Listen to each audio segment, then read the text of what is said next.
I'm sorry, she said, smiling awkwardly. My car died 2 blocks back. I just needed somewhere to wait it out. Hwan nodded, grabbing a towel from behind the counter. Here. Thanks. She dabbed her face, then looked around. This place is beautiful. What's it called again? The Lantern Room. Fitting, she said, her smile softening. Feels like a safe place in the storm. The city never really slept. Los Angeles shimmered under the drizzle like a restless dream, neon lights bleeding into puddles, traffic murmuring like a distant heartbeat. Inside the Lantern Room, time felt slower, softer. Jazz floated through the dim-lit bar, and for once, Hwan Lee allowed himself to breathe.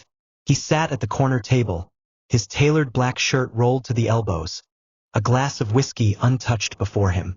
On the surface, he was just another bar owner closing out his night. But beneath that calm exterior lived a man trying to escape the weight of a name that could start wars.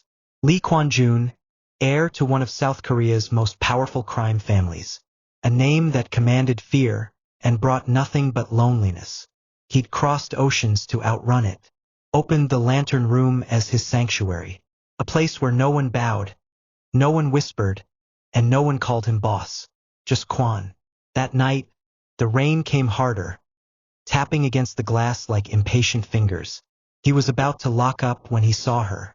She was running across the street, soaked to the bone, clutching a folder to her chest as though it held her soul. Her curls stuck to her skin, her eyes wide and searching. The streetlight hit her just right. Gold on deep brown, a flash of something alive, unafraid. She stopped under his awning, breathless. Their eyes met through the glass. Hwan hesitated, then moved to the door, unlocking it. You can come in, he said, voice low and calm. It's dry in here. She hesitated, scanning him with a mixture of gratitude and suspicion. Are you sure? I don't want to. It's fine, he interrupted softly. You'll catch a cold standing out there. She stepped inside, dripping water onto the polished wood floor. The scent of rain and jasmine filled the air. She was beautiful, stunning, really, but it was her composure that caught him. Even soaked, even breathless, she carried herself like someone who refused to break. I'm sorry, she said, smiling awkwardly. My car died 2 blocks back. I just needed somewhere to wait it out. Hwan nodded, grabbing a towel from behind the counter. Here. Thanks. She dabbed her face, then looked around. This place is beautiful. What's it called again? The Lantern Room. Fitting, she said, her smile softening. Feels like a safe place in the storm. He almost laughed at the irony. Safe was the one thing this place wasn't. Not if people knew who owned it. Can I get you something? He asked. Just tea if you have any. He raised a brow. Tea? In a bar. She smirked. What? You judging me already? He found himself smiling. A real one. Not the polite, empty mask he wore for business meetings and syndicate contacts. No. Jasmine or green? Jasmine, she said immediately. Always Jasmine. As he poured, he caught her name on the corner of the folder she carried. Ellery James. He didn't ask what she did, though curiosity burned in him. She didn't ask about him either, though the bar's luxury hinted that he wasn't ordinary. For that brief hour, they were just two strangers in the storm. Do you always open your bar to lost strangers? She asked, sipping her tea. Only when they knock on the door, he replied. Something flickered in her eyes. You talk like a man who's hiding. And you, he countered, talk like a woman who's looking for something. The jazz hummed low behind them. The rain softened, and for a moment, time stood still. When she finally stood to leave, Hwan felt something he hadn't in years. An ache that whispered, don't let her go. You never told me your name, she said, pausing at the door. He hesitated. Hwan. Just Hwan. For now. Her lips curved in amusement. Then, good night, just Hwan. She stepped out into the fading drizzle, her silhouette swallowed by the city lights. Hwan stood by the window long after she disappeared, watching the rain run down the glass like secrets he couldn't wash away. He didn't know who she was, or why her name felt like a promise. But something told him she would change everything. And somewhere in the shadows, unseen, a black sedan waited across the street. The camera clicked once, twice. Ellery James had just met the most dangerous man in Los Angeles.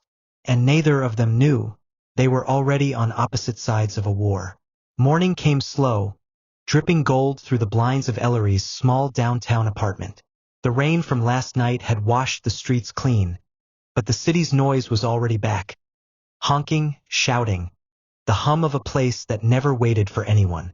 Ellery James stood at the mirror, braiding her curls with methodical precision, the rhythm steady, grounding.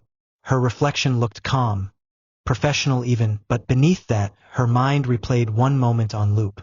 The stranger in the bar, Hwan. There had been something about him. His stillness, the quiet gravity in his eyes, the way he said so little and yet saw everything. Men like that didn't just happen. They were made by something heavy, something dangerous. She shook her head, laughing softly at herself. Get a grip, Ellery. You just met the man. Still, she caught herself glancing at her phone, half expecting a text that would never come. By 8 a.m., she was dressed in sleek gray slacks and a cream blouse, her laptop bag slung over one shoulder. She worked at KMI Logistics, a mid-sized international trade firm tucked inside a glass tower near Wilshire. On paper, KMI handled cargo routes between Asia and the West Coast. In practice, no one really asked too many questions. She'd gotten the job 3 months ago through a headhunter who said KMI valued discretion. The pay was good, the hours were long, and the atmosphere was polite but distant. Her boss, Mr. Sato, rarely smiled. He spoke in clipped tones, always on the phone with men who spoke half in English, half in Japanese. But Ellery wasn't one to pry. She had bills to pay, ambitions to chase, and a dream, one her late mother used to whisper. Don't live small just because the world tells you to. At 9:15, she was already in a meeting room, coffee in hand, skimming through export reports when Mr. Sato entered, flanked by 2 men she'd never seen before. Both were in dark suits, both silent, and both watched her a little too closely. Miss James, Sato said, his tone flat as glass. We have a small side project for you. Routine background verification. Ellery straightened. Of course. Who's the client? Sato's lips twitched, something like amusement. Not a client, a potential partner.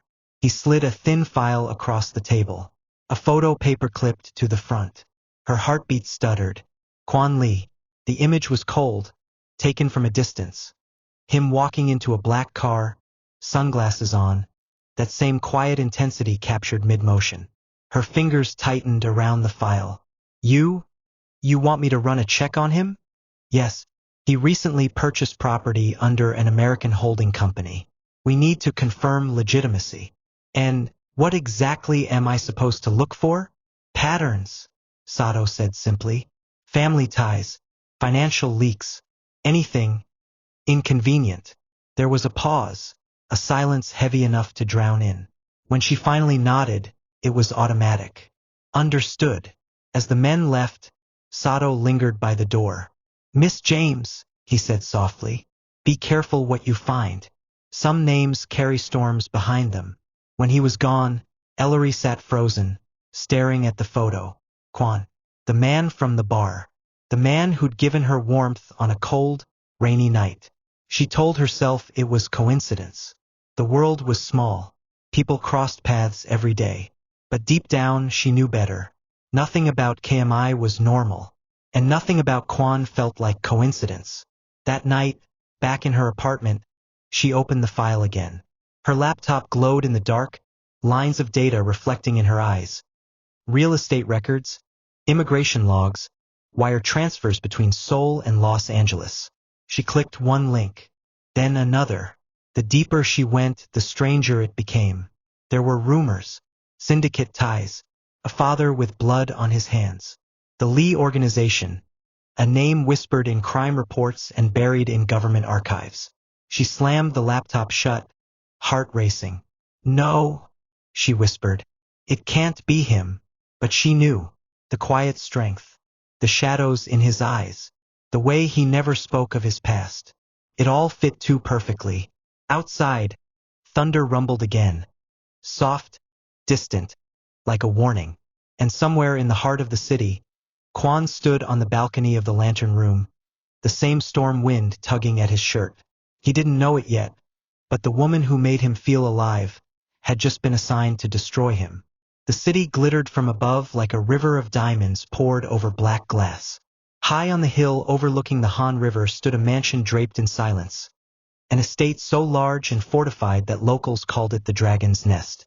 Inside, under the cold hum of chandeliers, Lee Tae-hwan sat at the head of a long mahogany table.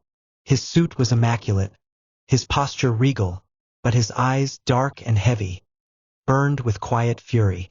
Before him, a group of men in black stood motionless. The room reeked of money, cigar smoke, and fear. 5 months, Tae-hwan said slowly, his voice smooth as silk but sharp as steel. My son has been gone for 5 months, and still, none of you can tell me who is pulling his strings in America? The men exchanged nervous glances. One finally stepped forward. Boss Hwan has kept his operations small. Legitimate. A bar in Los Angeles. No laundering, no shipments. He's clean. Tae-hwan's hand twitched. Clean. He stood, the quiet movement carrying more threat than a shout. Nothing under my name is clean. He walked to the window, overlooking the city. Do you know what it means when an heir tries to be good? It means he's forgotten where he came from. Silence. Only the rain tapping the glass.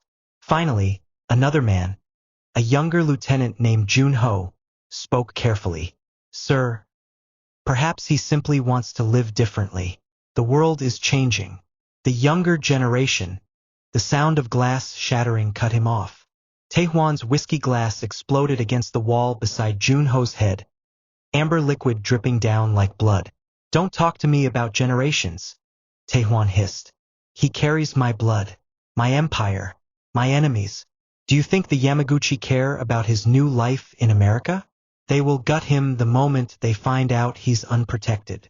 The room remained still. After a long pause, Tae-hwan sighed, almost weary. He is my only son, he said, voice softening, just slightly. And like all sons, he believes he can outrun his father's shadow. He turned back to the table. Send men to Los Angeles. Quietly. I want eyes on him. If the Yamaguchi make a move. He paused. His expression hardened. End it before it begins. As the lieutenants bowed and filed out, Tae-hwan lingered alone, lighting a cigarette. Smoke curled through the air, ghostly and slow. On the desk beside him lay an old photograph. Hwan at age 10, smiling beside a woman with warm eyes. His mother, gone too soon. Tae-hwan touched the edge of the photo, his jaw tightening. You made him soft, he murmured. But he's still mine. Outside, thunder rolled across Seoul. And in that moment, a private jet fueled up on a secluded airstrip, bound for Los Angeles. The dragon was coming for his heir. And Kwon Lee's fragile peace was about to burn. Days passed, and the lantern room became their world. It started as coincidence, Ellery dropping by after work, claiming she liked the quiet. But soon, her visits became routine. She came on Thursdays when the jazz trio played, on Sundays when the bar was half empty and the light fell just right on the old wooden tables. Kwon always noticed her before anyone else. The way she brushed a stray curl from her face. The way her laughter made the bar feel alive. She was warmth he didn't know he needed. And for Ellery, he was a mystery she didn't want to solve. At least, that's what she told herself. Because every night, when she returned home, she opened her laptop. The file marked K. Lee priority still sitting on her desktop like a bruise she couldn't hide. Each new discovery made her chest tighter. Shell companies, offshore accounts, discrete connections to the Lee organization in Seoul. The man she was falling for wasn't just involved, he was born into it. And yet, every time she looked into his eyes, she saw something that didn't match the reports. He wasn't cruel. He wasn't cold. He was lost. The following Friday, the bar was quieter than usual. The storm outside kept most people home. Ellery sat at her usual spot, the amber light soft against her skin. You know, she said, stirring her tea. You never told me what made you open this place. Hwan leaned against the counter, thinking. Because it was the first thing I ever did that was mine. You make it sound like everything else belonged to someone else. It did, he said simply. She waited for him to elaborate, but he didn't, just stared at the rain, eyes distant. He'd never told her about soul, about the bloodlines and the rules that defined his existence. But tonight, something in him cracked a little. I used to think loyalty meant obedience, he said. That's what my family taught me. But loyalty, it should be a choice, not a chain. Ellery's heart ached at the quiet pain in his voice. And now I'm learning how to choose. Their eyes met, an unspoken confession lingering in the air. For a moment, the storm outside didn't exist. The world was just them. The faint music, the flicker of candlelight, the space between two people trying not to fall. Then her phone buzzed. A text. Sato. Status report. Progress on the Lee target. Do not delay. Her fingers froze. Hwan noticed the change in her expression.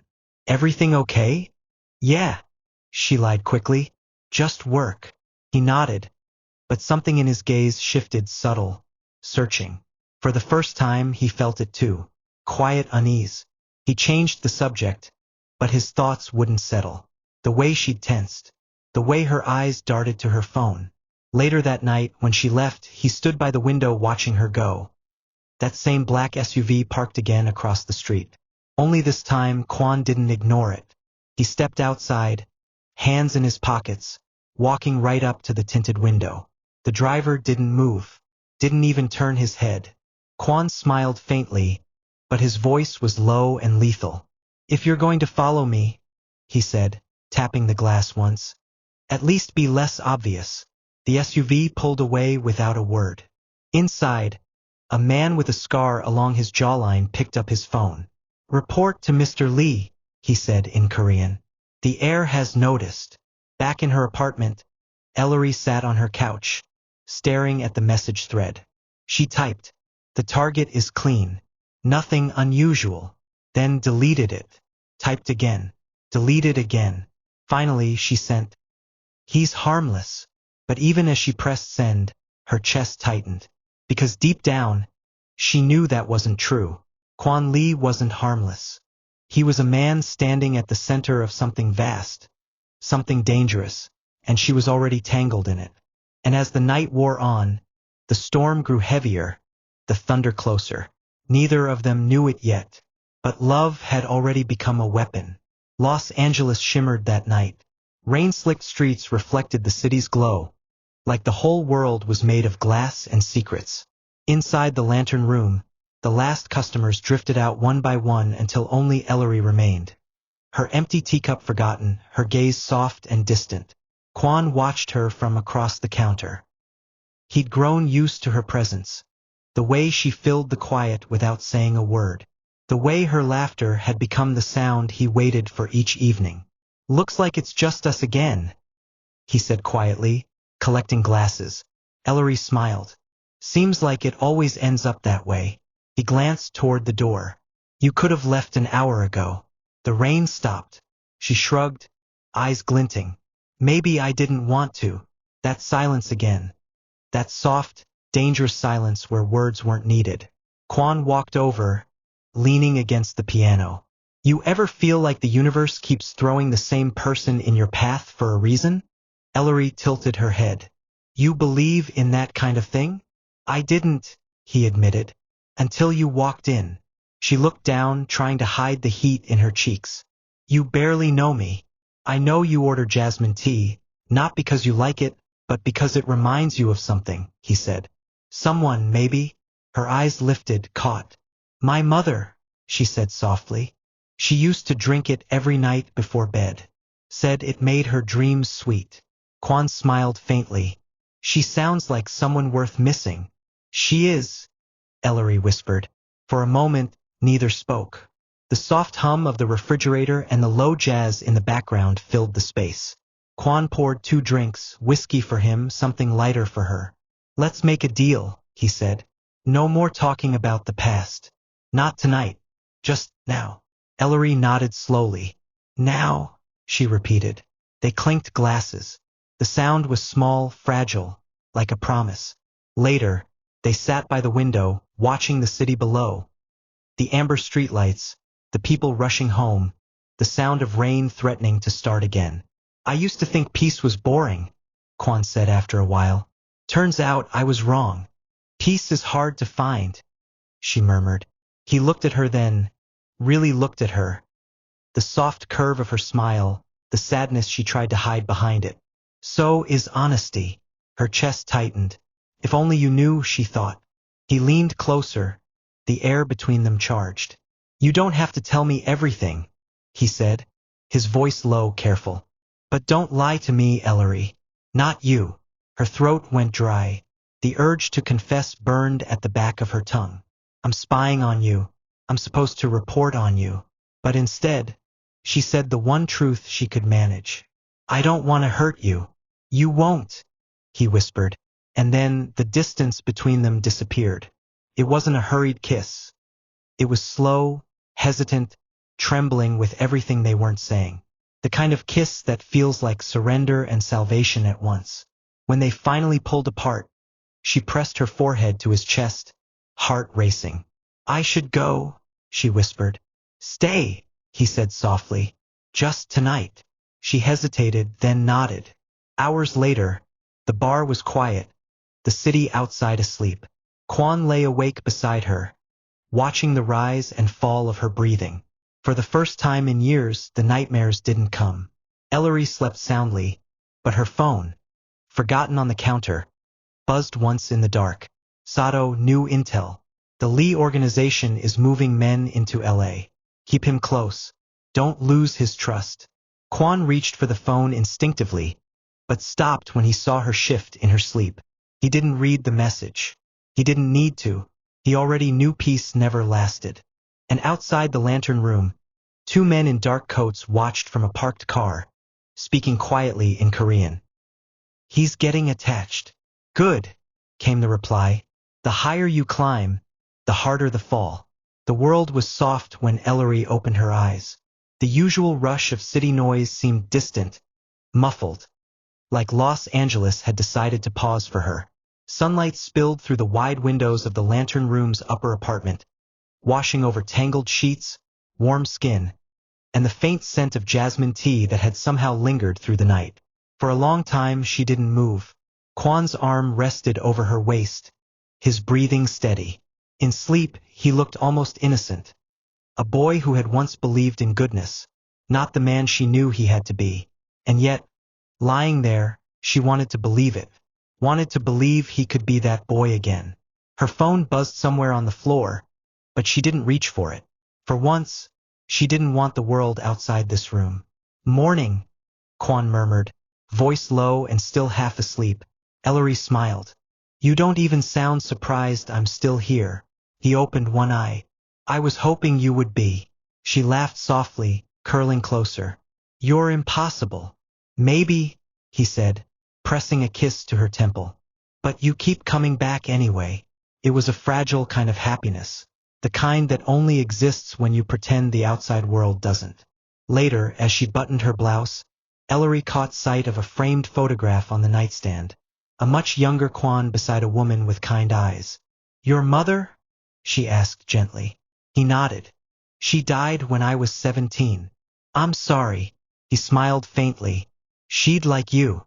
Ellery froze at that. Something about the warmth in his voice, the trust there. It hit her harder than any threat ever could. She was lying to him. Every word she'd spoken since the night they met was tangled in a half-truth. Hwan noticed the shift in her eyes. You okay? Yeah, she said quickly. Just thinking.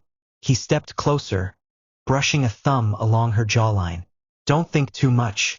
It ruins the moment. Her heart fluttered, but fear crept in beneath it, because moments were all they had left, weren't they? When she finally left, she didn't go straight home. Instead, she sat in her car across the street, staring at the building. Through the wide glass windows, She saw Hwan moving around inside, talking with one of his employees, calm, grounded, almost ordinary. And yet, as her eyes shifted, she noticed it. A man parked a few spaces behind her, watching the same view. Sunglasses, earpiece. No attempt to hide it. Her stomach dropped. She wasn't the only one spying on Hwan. For a second, she considered confronting the man. But her phone buzzed again, this time with a video message. She hesitated before pressing play. It was from Sato. "Miss James," his calm voice said. "A reminder. You are not to become emotionally compromised. The Lee heir is dangerous no matter what mask he wears. You are our eyes now. Do not forget who you work for." The video ended. Her reflection stared back at her from the dark screen. A stranger with trembling hands and a breaking heart. That evening, Ellery returned to the lantern room. She smiled as Hwan greeted her, but something had changed. Her smile didn't reach her eyes. Hwan noticed. Of course he did. "You're miles away tonight," he said softly. "Just tired." She lied. He wanted to believe her, but the unease from earlier, the black SUV, the strange faces near the bar, gnawed at him. His instincts screamed that something was wrong. Still, he forced himself to smile. "Then stay a while. Rest here." Ellery hesitated. "You'll get sick of me eventually." He shook his head. "Not a chance." The words were simple, but they meant everything. And as they stood there under the amber lights, wrapped in fragile peace, the men outside watched through the rain-streaked glass, silent, patient, waiting for the moment the truth would destroy them both. The lantern room was quieter than usual that night. No music, no chatter. Just the low hum of the city outside and the whisper of rain against the glass. Hwan stood behind the bar, drying a glass that didn't need drying, his mind miles away. Lately, he'd begun to notice things, little things that didn't fit. The way Ellery's phone always lit up right after she left the room. The way she sometimes seemed distracted, almost afraid, even when she smiled. The way the same black SUV appeared at the corner every other night, idling, headlights dim. His instincts, the ones he'd spent years trying to silence, were stirring again. And instincts like his were never wrong. When Ellery walked in that evening, she was radiant, but her eyes held shadows. "You're early," she said softly. "I couldn't sleep." "Something on your mind?" He hesitated. "Maybe." She tilted her head, trying to keep the mood light. "If this is about me drinking all your tea, you can just say it." He chuckled, but there was no real humor in it. "It's not that." "Then what?" Hwan poured himself a glass of whiskey, then set it down untouched. "You ever feel like someone's watching you?" Ellery froze, just for a heartbeat, but he caught it. Her hand tightened around her cup before she forced a laugh. "This is LA, Hwan. Everyone's always watching everyone." "Maybe," he said, his tone unreadable. For a long moment, silence filled the space between them. He looked at her, really looked, and for the first time doubt crept in where love had lived. Then she smiled again, reaching across the bar. "Hey, whatever it is, you don't have to handle it alone." He covered her hand with his. His touch was steady, but his mind was a storm. "Don't lie to me, Ellery," he'd said once. And now he wasn't sure she hadn't. Later that night, when she left, he followed her. Quietly, carefully. She didn't go home. Instead, she drove across the city to a sleek glass building he'd never seen her enter before. She parked underground, swiped a badge, and disappeared inside. Hwan waited. 10 minutes passed, then 20. When she finally returned, she was tense, checking her phone, looking over her shoulder. He didn't confront her. Not yet. But the truth was already clawing at him. Back at the lantern room, he sat in the dark, turning an old photograph over in his hands. His father, his mother, himself as a boy. He'd promised himself he'd never become like Hwan. Suspicious, ruthless, cold. But love and trust had never mixed well in his world. And in the quiet, his phone buzzed. An unknown number. He hesitated, then answered. A familiar voice spoke. Calm, accented, and unmistakable. "My son," said Lee Tae-hwan. You've been very hard to find. Hwan went still. His father's voice carried across the line like smoke, thick, suffocating. You thought you could run, didn't you? But blood doesn't wash away. It follows, even across oceans. Hwan's grip tightened on the phone. What do you want? To protect what's mine, Taehwan said. And to warn you, the girl you trust? She's working for your enemies. Silence. Then the line went dead. Hwan sat frozen, heart pounding.